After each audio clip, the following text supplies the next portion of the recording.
Hello, I'm Kerry George with CIBN TV at CIBNconnect.com, and we are about to talk about goals because it's 2026 and it's time to get those goals ready for the year so that we can have a great year. So you're going to want to grab a pen and a paper and make sure you got your coffee ready. So I'm going to give you about 30 seconds. Go grab everything you need and let's get back here and start talking about setting our goals for 2026.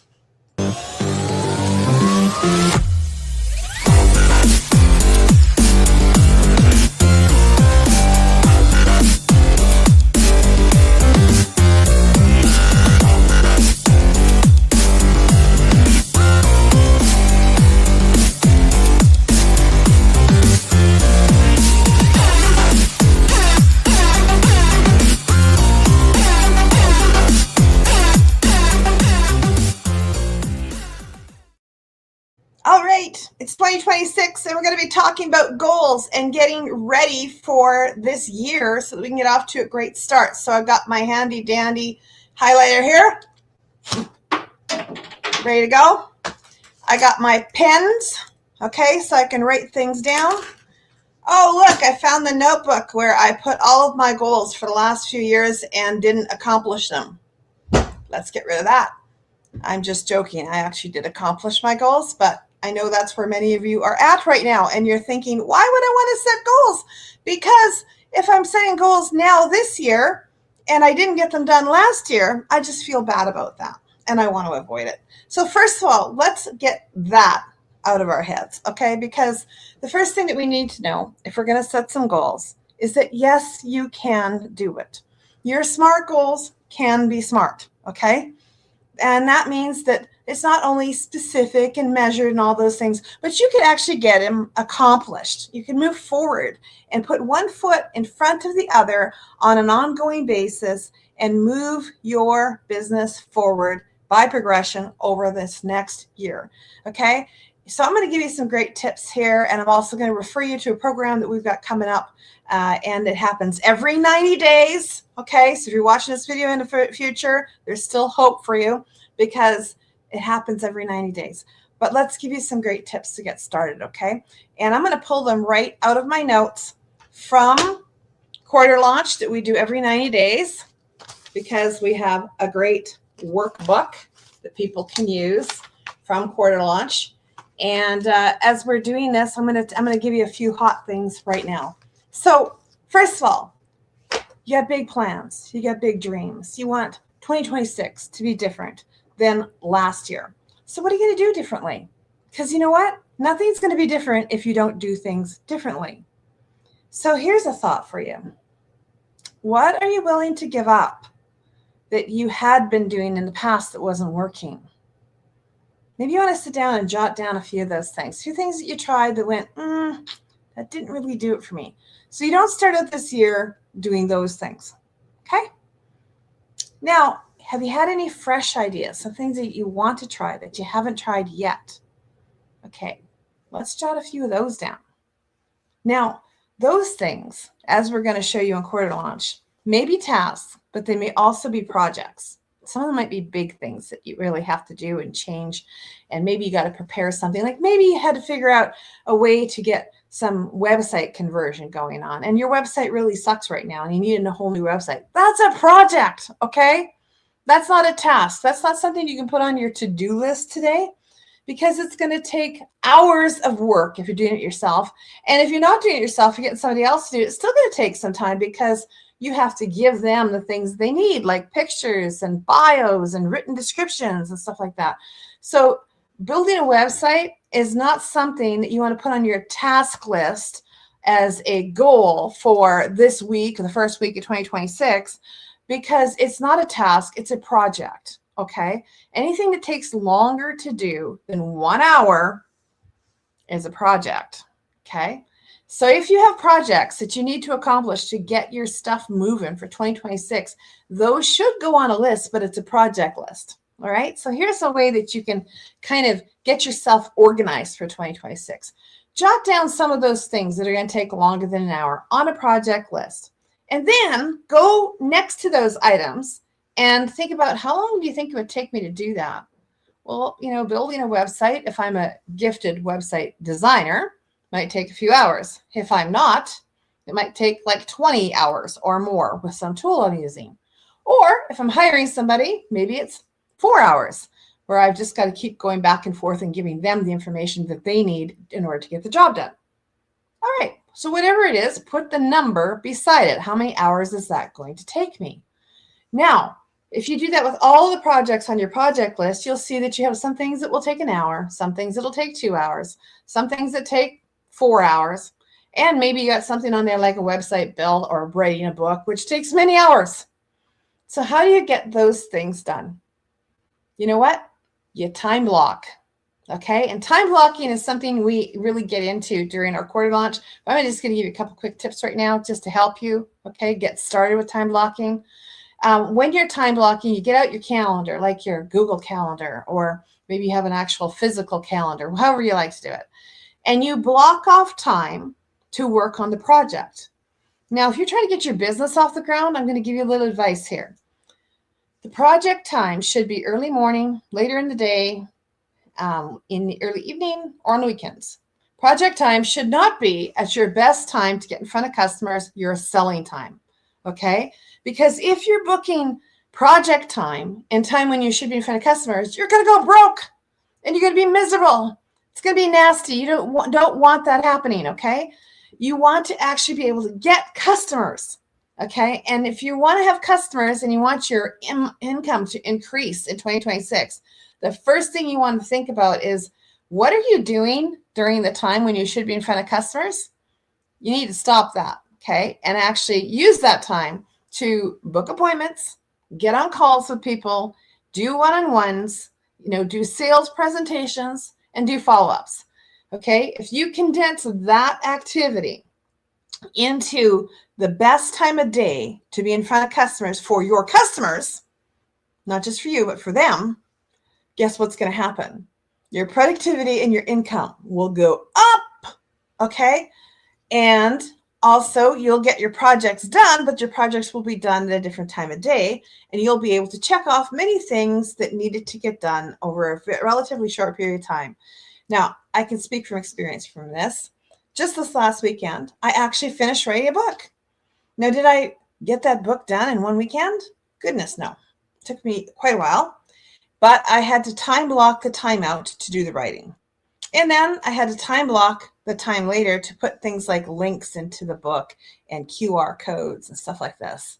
And now I have to go time block the time that it takes to get that book off to production. It means it's got to go through editing. And it also means that somebody's going to be uploading it to the internet and all the different various ways it's going to be seen on Amazon and all that kind of stuff. And that's all time blocked. So I have a projection of time. I know that it's going to be out in about 3 months, and I've given myself time to fit that into my calendar to get the work done. It's also not taking me away from the time that I have where I have to get in front of customers in order to make sales. Because if I don't make sales, I'm just like everybody else. I got to make sales in my business, right? So do you. So I'm not interfering with the selling time by doing that. I like to think about, when is the best time to do that activity? Okay, that's something we talk a lot about in Quarter Launch. By the way, if you want more information on Quarter Launch, we put the QR code for it up in the top of the video so that you can go to that anytime you want. And the link for it is also in the description of the video. But I want to just share with you a little bit more about the whole time blocking thing, okay? If you're going to use time blocking and use that as part of your goal setting, okay? Because in order to accomplish things, you've got to have time set apart to accomplish those things. So when you time block, here's an important thing to think about. Time block time is sacred. It's set aside to do the thing that you said you were going to do in that time. So if you go on your calendar and you say, I'm going to block off time to work on my social media posts for the next few months and get them all scheduled. And I'm going to give myself 2 hours to do that on Tuesday at 4 o'clock. So it's not in prime selling time between 10 to 3 when I should be in front of customers. Okay. And I set it aside. We're going to do it 4 o'clock on Tuesday. All right. Awesome. Now when Tuesday comes around, I want to make sure that I am actually going to use that time for what I said I was going to do and not get derailed by something else. And that's why a lot of people don't actually reach their goals. They set the goals, maybe they're specific, they put some timelines on them, but they don't get it time locked. Or if they do get it time locked, somebody else comes along and they just go, oh, well, I got to answer emails right now because that's really important. Or I promised these clients that I would send them this information. I'm going to do that right now because that's really important.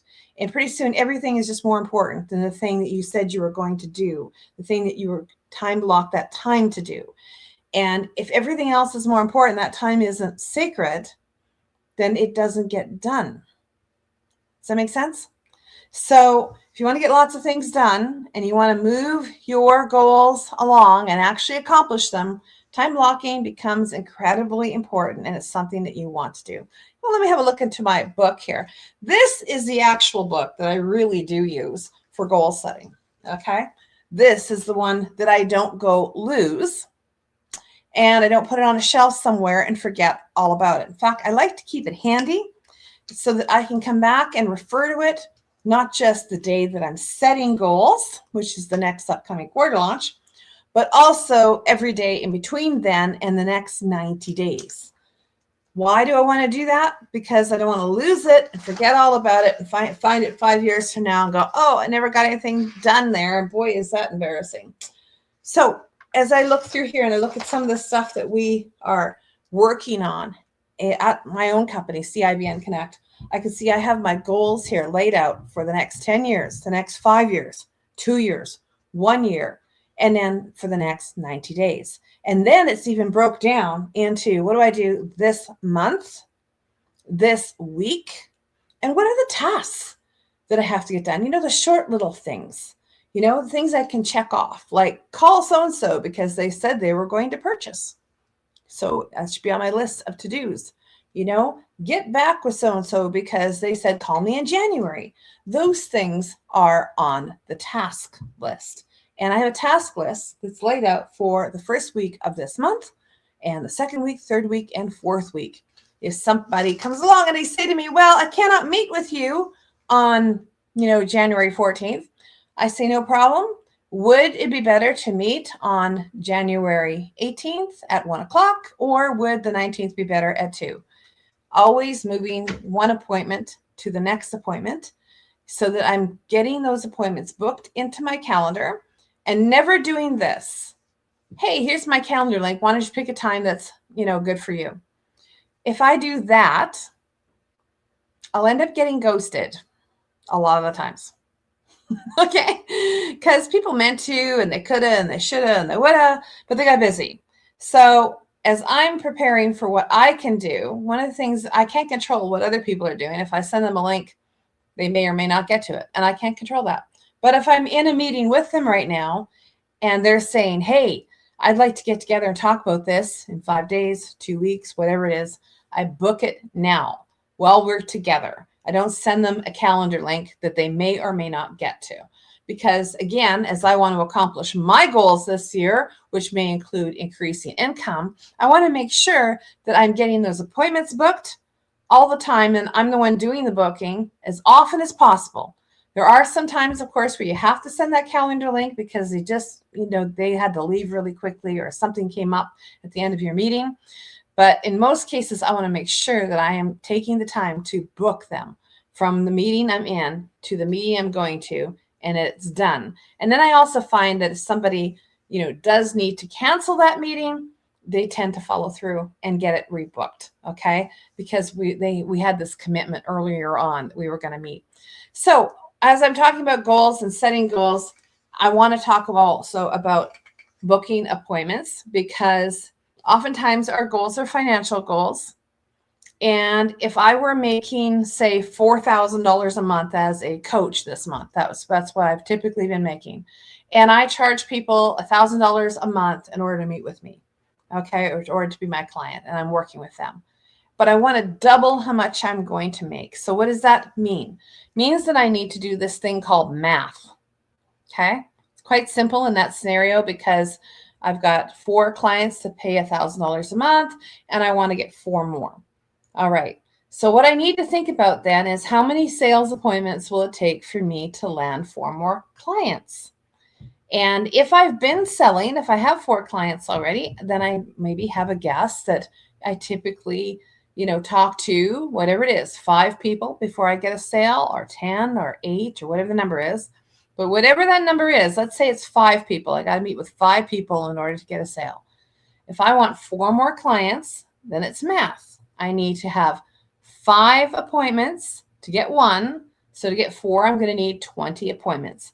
Or if I wanted to get them over the course of the month, I want to book that. I want to think about that and go, okay, that means I need to have at least 5 appointments that show up every week. Now, if you're like me and other people in the universe, you probably find that not everyone shows up.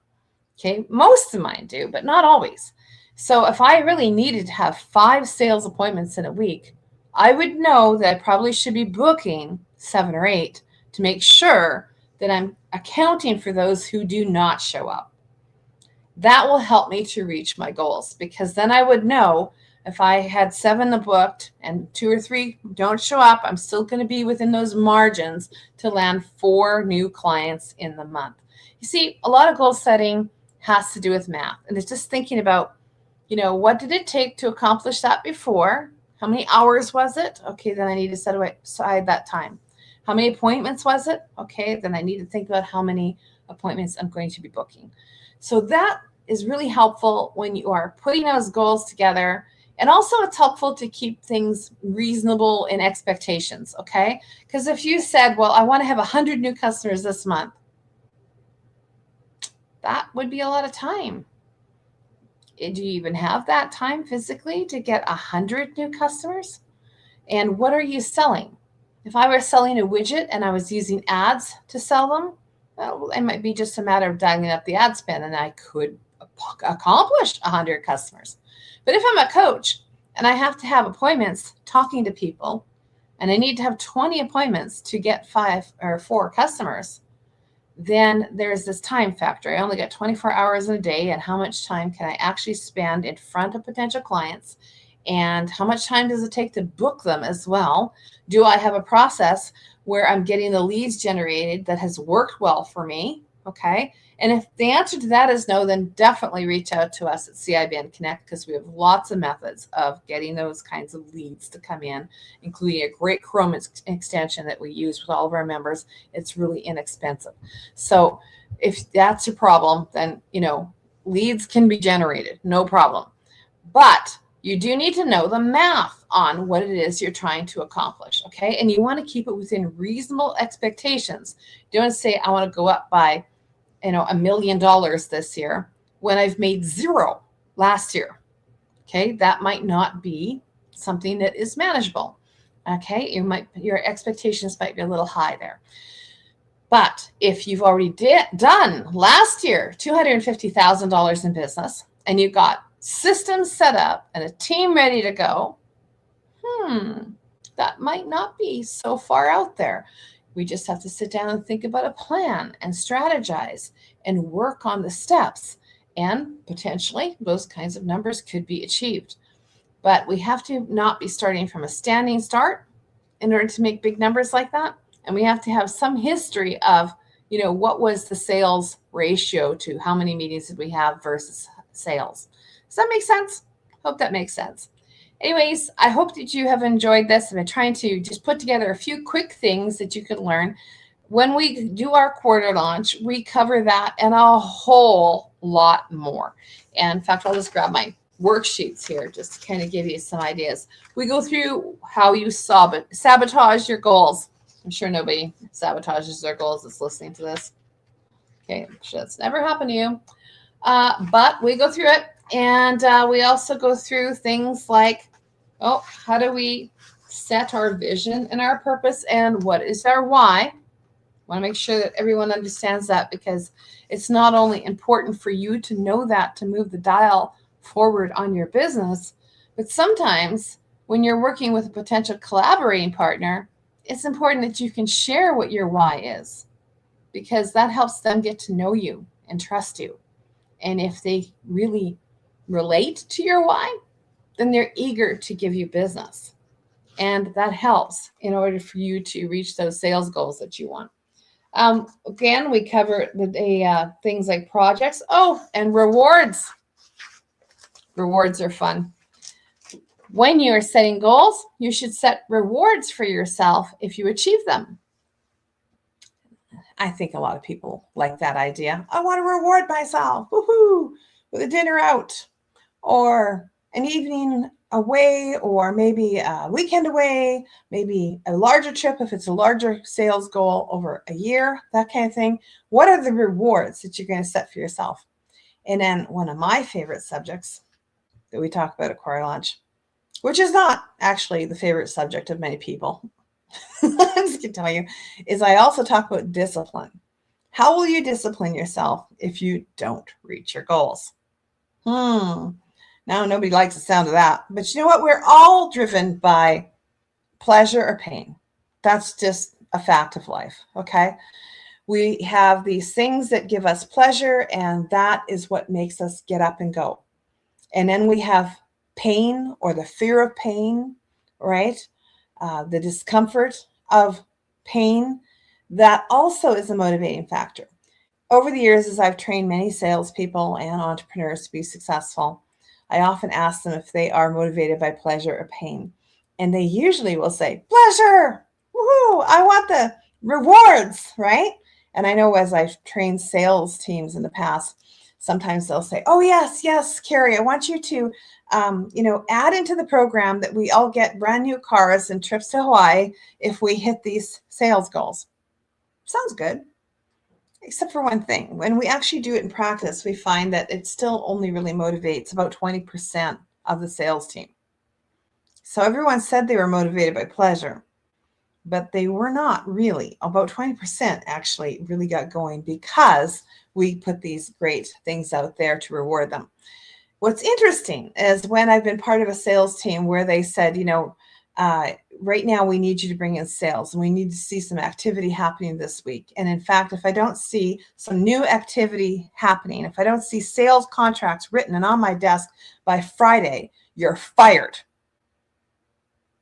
Guess what happens?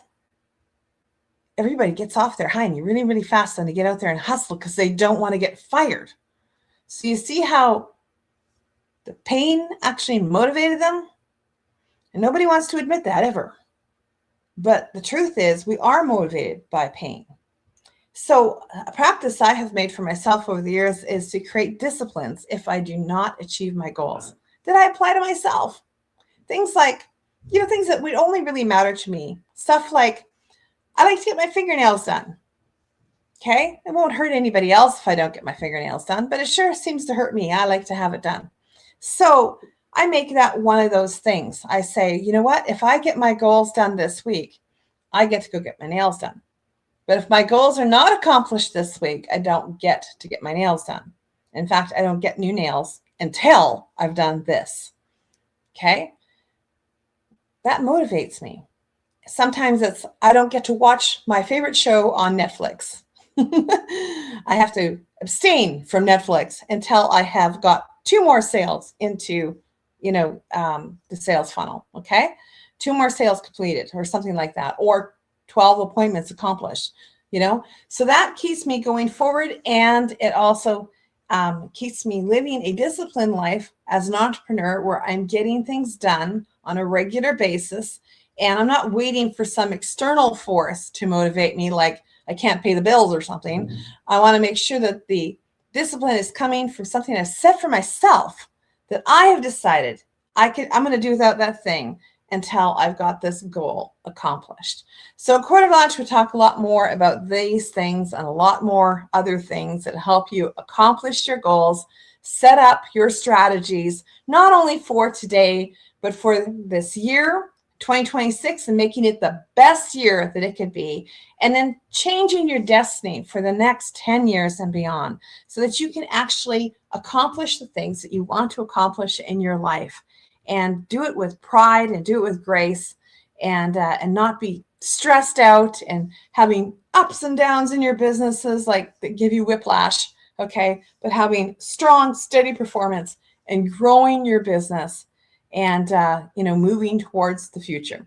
So happy 2026, everyone. And I just want to encourage you to start setting goals, write them down, don't lose them and put them away somewhere, but keep at them. In fact, keep looking at them every 90 days. And if you want to, join us at Quarter Lunch, and we'll show you how to do that with a group of people that you're accountable to, and be part of our community, our network, and our business family. Looking forward to seeing you soon. I'm Kerry George, CIBN TV on YouTube. Look us up and subscribe.